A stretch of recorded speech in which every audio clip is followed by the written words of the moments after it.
Hey Track Gang, what's going on in this week's episode of the Boeville in Newtown? Well, it's right over here. Stand by and we'll get into what's happening this week.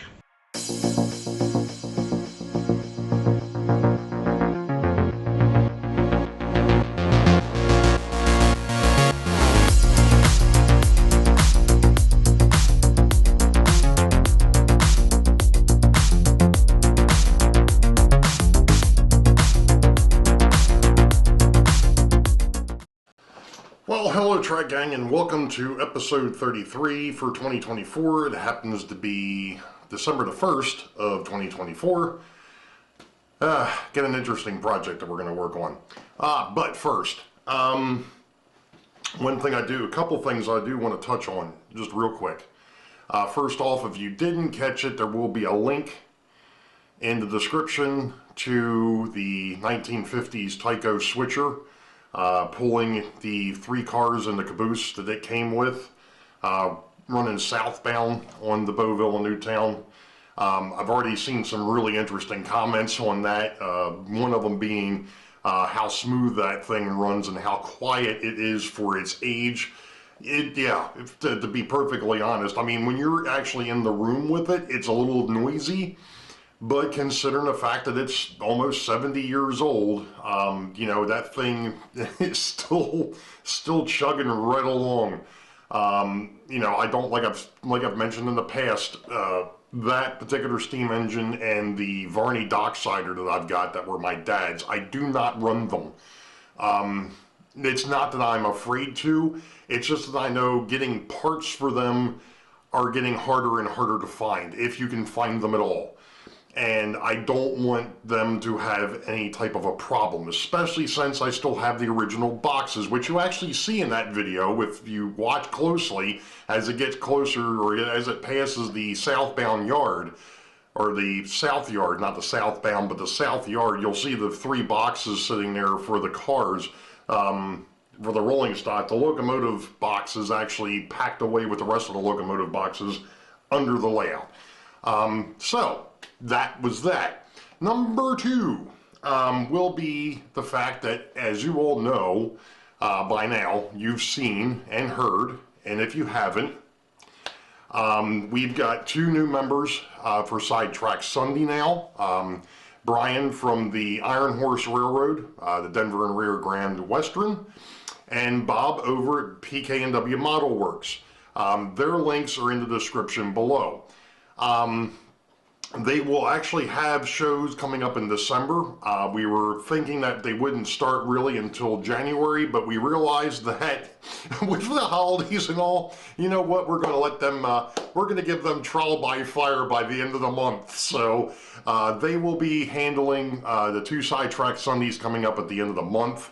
If you haven't seen it, I will try to, well actually it was probably at the beginning of this video, I try to put the schedule for the month or the next month or so in the slides as the video is starting. Going forward into next year, there's going to be some modifications to the schedule. So you're going to have to pay attention, and I'm going to try to make sure that I stay updated and keep you all updated as to who's doing what when.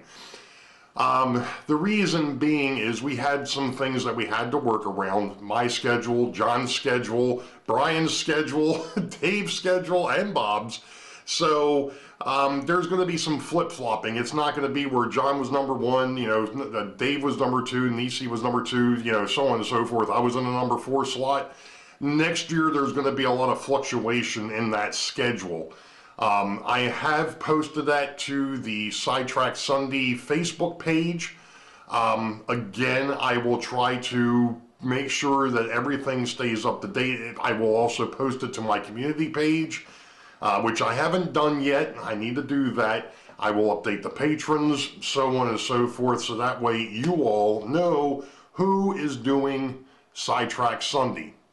It's important because obviously we want to keep this thing going. This thing's been rolling now for, well, it's been 4 years, believe it or not.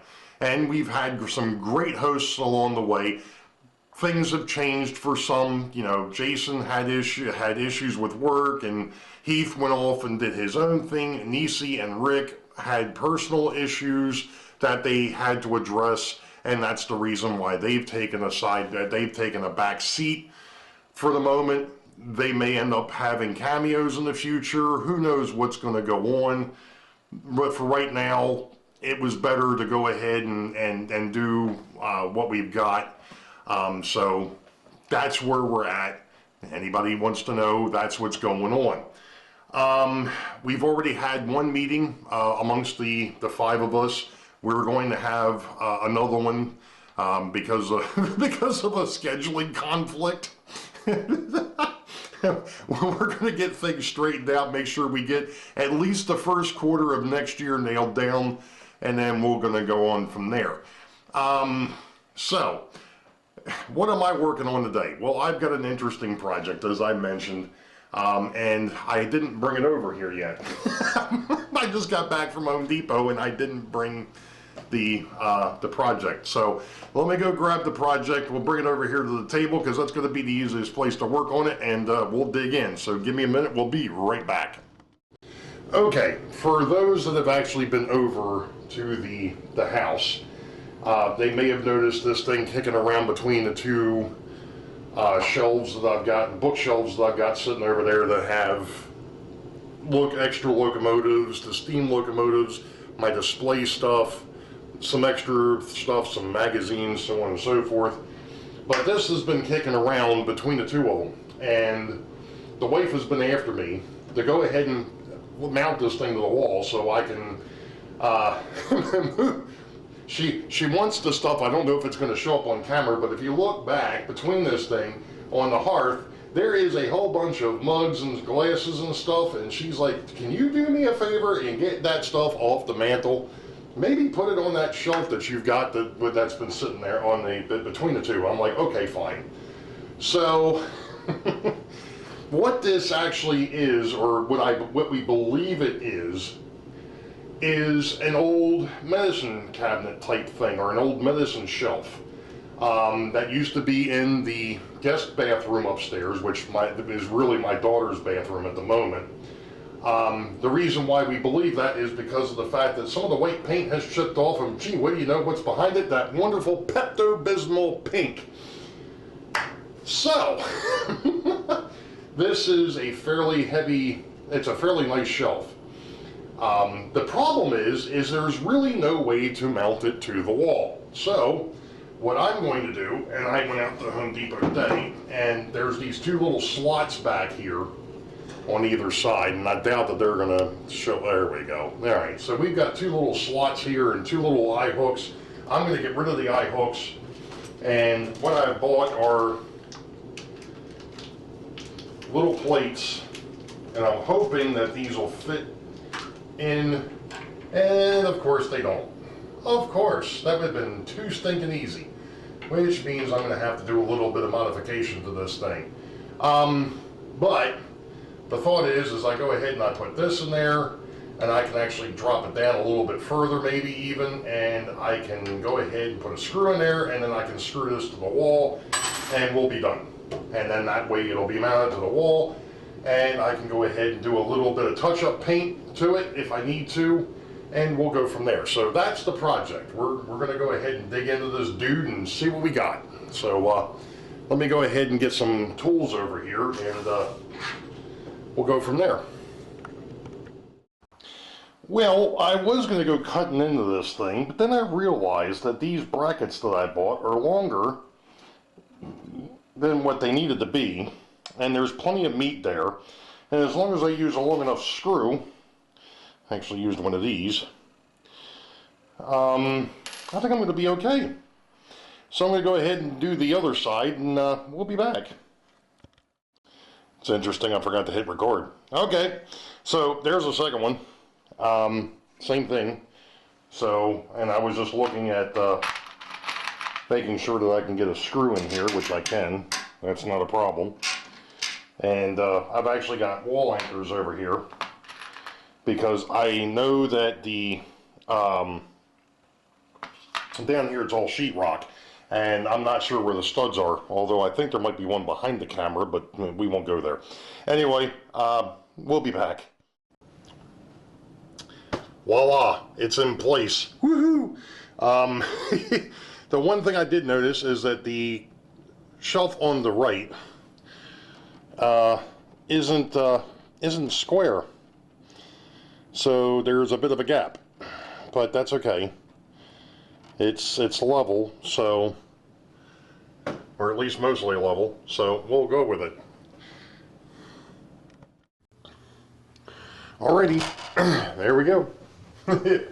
So you've got Redbird Tony, we've got Anthony from the Georgia Sunbelt, we've got Artie's Oz America, we've got Paul from the, I believe this was the Union Central System, and then Rick and John from the Folds Bailey, and then this here is a Navy Tervis that my daughter got for me for Christmas, I think it was, or my birthday last year, so that's now sitting here. I don't use that one.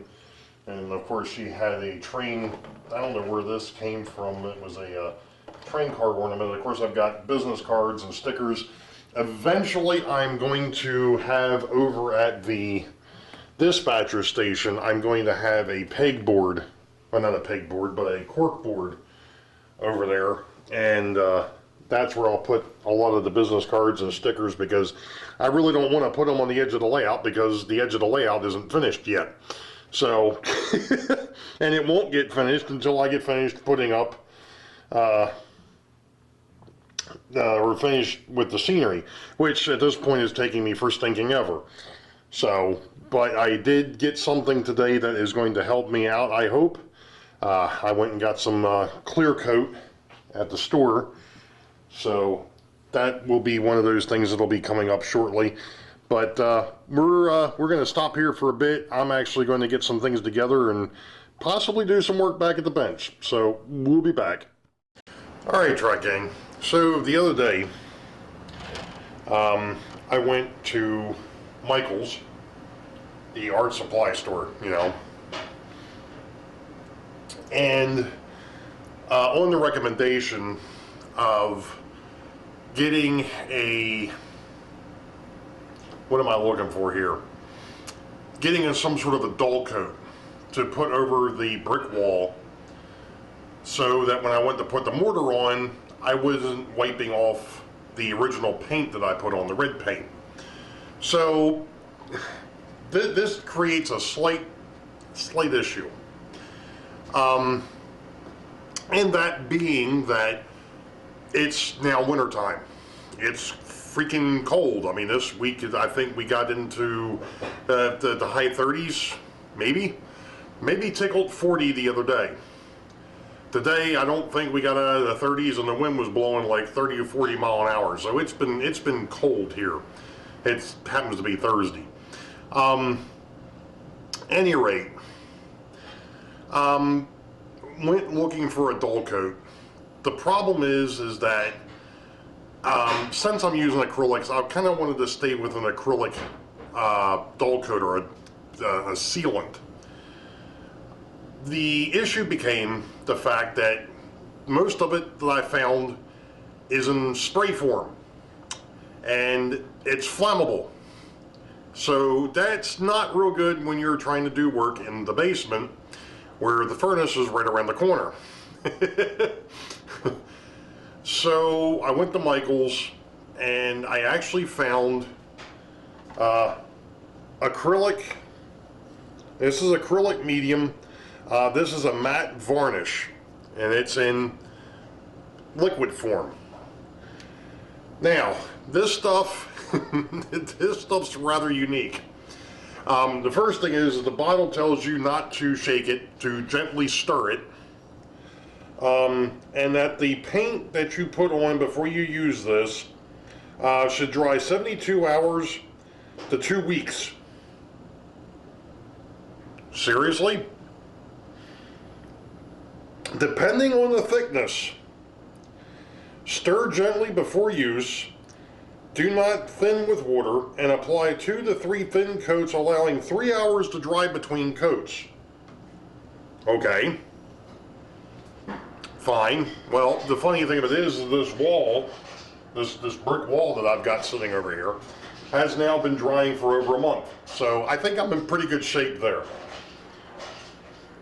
So what I decided to do before I went ahead and started messing with the wonderful brick wall that I painted, I decided I was going to take some of the scrap that I had painted with the same color, put the matte finish on, and see what happens.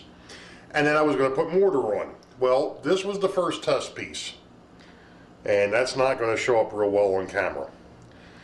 But I wasn't happy with how that came out. It turned it flattened it, no question.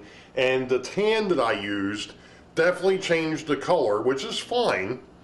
The problem is it didn't get into the mortar lines. Okay, well, I wouldn't call that a fail, but that wasn't what I was after. So I tried it again. This was the second piece. Now this one here came out a little bit better. This one here I let dry, and then I went back and tried to take the tan off. The problem with that is that this matte finish has got quite a tooth to it, and it don't come back off. It ain't coming back off. So I haven't played with it anymore. I kind of ran out of time. But my thought is the next time I try, I've got another piece in the back that I screwed up when I was painting the red. It was really uneven. And if you remember, I did that with the airbrush. And the mortar lines were actually done with a normal brush. But anyway, I've got one more piece back there that I'm going to play with and see if I can put that tan on and then quickly just kind of mop up the surface where the bricks are, and see if I can get that mortar to sit in there. I'm thinking it's going to work. Looking at the testing that I've done, I think I'm going to be okay. I just have to get the recipe right. So that'll be something that I'll be working on this coming week, and we'll see what happens. So with that being said, I am going to end this video. Just a reminder that Dave from DB Tech has Sidetrack Sunday this week. And in 2 weeks we have our holiday show. We are going to be putting up a quiz for the holiday show to go ahead and pull winners for next year's. Well, I'm going to call it next year's card, but it'll be the next card. What we're going to do is a lumber loaded flat car. So I know John's doing some work on that, so we're going to go ahead and go with that. But like I said, anyway, Dave from DB Tech, 8 p.m. U.S. Eastern this Sunday, which is the 8th. And you all know the deal. Wait for the highball. Green tracks ahead. We'll catch you all next time. Be safe. God bless. We will see you.